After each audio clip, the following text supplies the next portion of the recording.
Congratulations on your purchase. Hi, I'm Sammy Sinatra with Sirius Signal.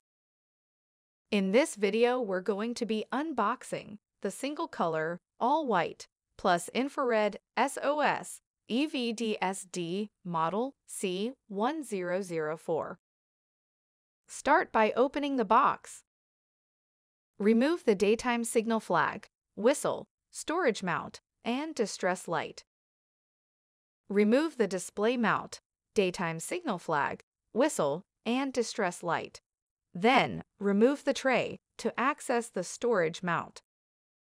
These items together eliminate flares and meet Coast Guard day and nighttime signaling requirements. 3 user-replaceable CR123 lithium batteries are already installed. To operate the SOS light, turn the optic clockwise until light flashes. Now back optic off until light stops flashing. Your Sirius Signal Nighttime SOS EVDSD is ready for use. The approved daytime distress flag can be displayed across the deck or aloft. The whistle is effective day or night.